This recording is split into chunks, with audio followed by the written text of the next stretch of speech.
Imagine a vast, silent desert stretching as far as the eye can see, where the only sounds are the whisper of the wind and the crunch of sand beneath weary feet. This is the wilderness after Sinai, a place both beautiful and unforgiving, where every sunrise brings new hope and new challenges. Here, the sun beats down relentlessly on endless waves of sand, turning the landscape into a shimmering sea of gold. The heat is intense, the air dry, and shade is a rare and precious gift. At the foot of Mount Sinai, the Israelites have set up camp. No longer slaves in Egypt, they are now a people in transition, caught between the world they left behind and the promise that lies ahead. They have witnessed wonders beyond imagination, miracles that shattered the chains of their bondage. They walked through the sea on dry ground, watched as water gushed from rocks, and stood in awe as thunder and fire descended on the mountain.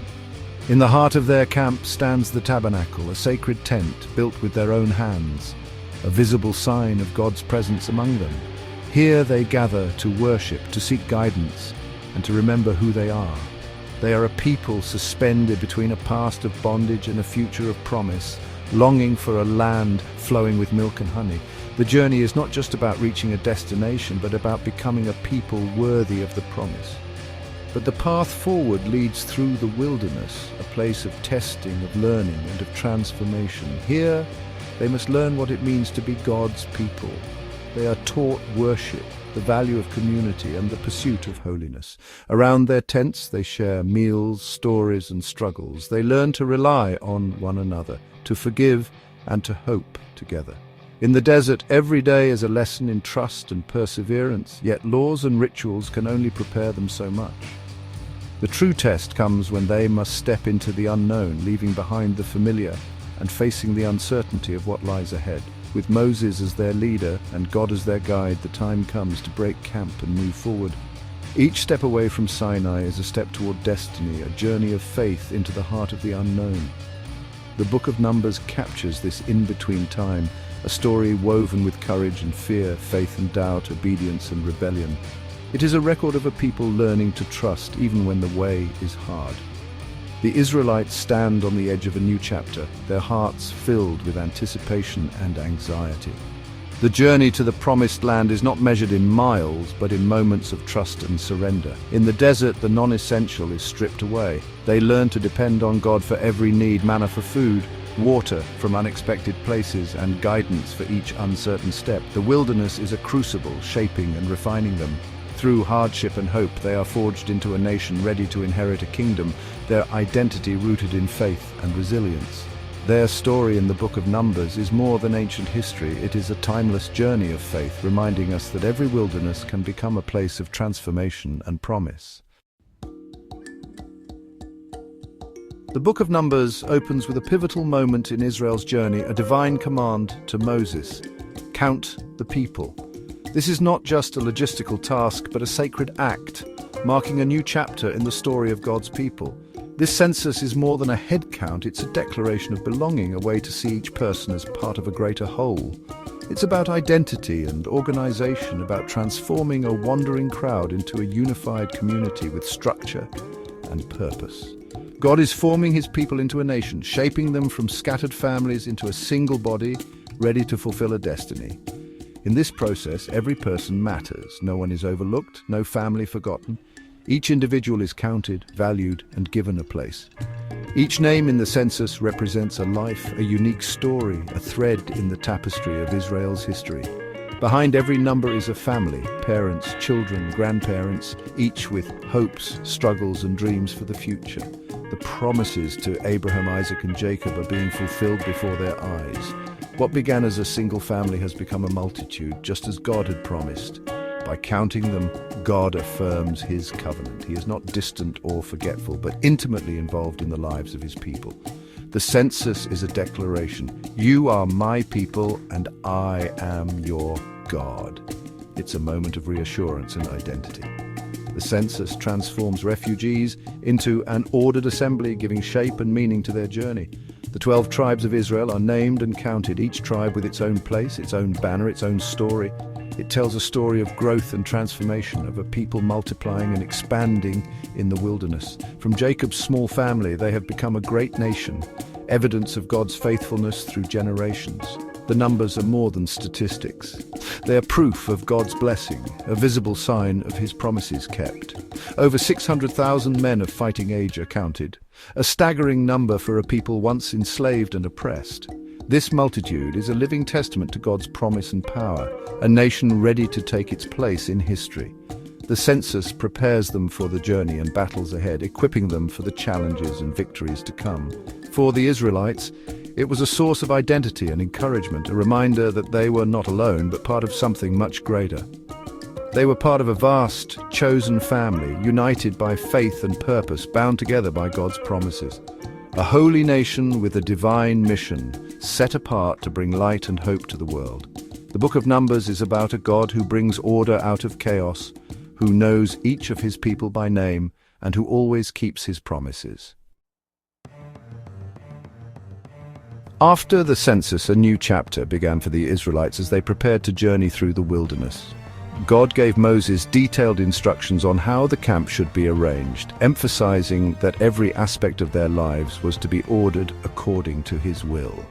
At the very heart of the camp stood the tabernacle, the sacred dwelling place of God. Its central position was no accident. It was a powerful symbol that God was to be the focal point of their community and their daily existence. Surrounding the tabernacle, the priests and Levites formed a protective circle, serving as a sacred buffer between the holy presence and the people, and dedicating their lives to service and worship. Beyond them, the 12 tribes of Israel camped in their assigned places, each tribe with its own banner and identity, yet all united by the presence of God at the center. This unique arrangement was a daily reminder that every part of their lives, work, rest, and relationships, should revolve around God's presence and purpose. God's presence was visible to all, guiding them as a pillar of cloud by day and a pillar of fire by night. Whenever the pillar moved, the entire camp would follow, trusting in divine direction. The order and structure of the camp brought a sense of security, belonging, and purpose.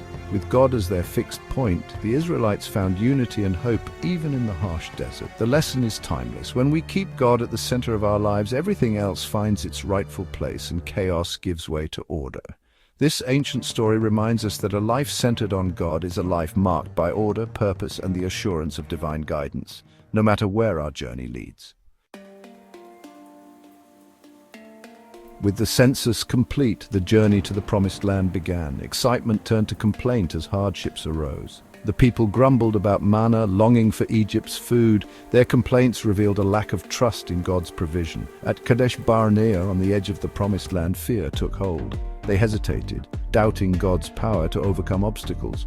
This crisis of faith showed they still had a slave mentality. The journey stalled due to their own fear, not external challenges. The spiritual journey was the true test, one they were failing. The land of promise was within reach, but fear held them back.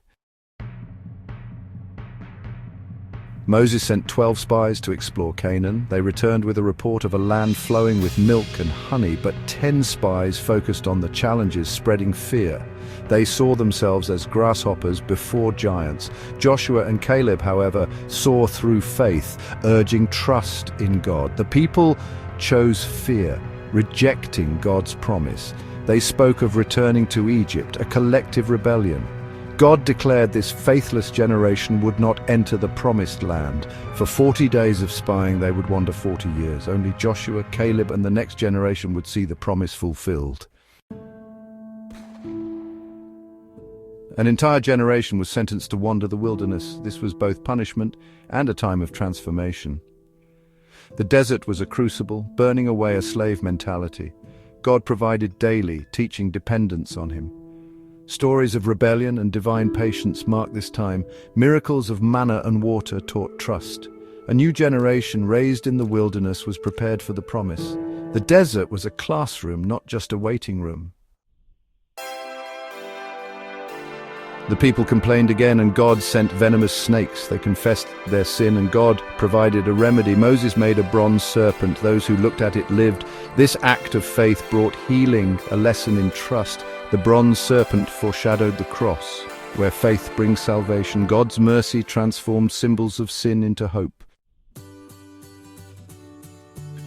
As 40 years ended, a new generation emerged. The old generation had passed, their unbelief realized.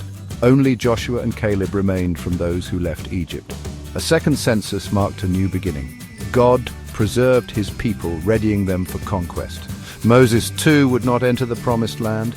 He transferred leadership to Joshua, ensuring continuity. Joshua, a symbol of hope, would lead them into their inheritance. The past was marked by failure, but the future held promise. A new leader and generation stood ready for God's promise. The Israelites camped on Moab's plains, ready for Canaan. Transformed from slaves to a disciplined nation, they were united under Joshua. The journey through the wilderness forged them into God's people. Numbers is a testament to the cost of disobedience and the price of faith. Despite rebellion, God never abandoned them. His presence was their guide and identity. The enduring message, God is faithful, committed to his promises. Our own journeys mirror theirs, with deserts to cross and giants to face. The book of Numbers reminds us of God's presence and faithfulness. With him at the center, we are never truly lost. Unlock your YouTube potential with VidIQ. Get insights, analytics, and powerful tools to grow your channel. Click the link in the description to try VidIQ now.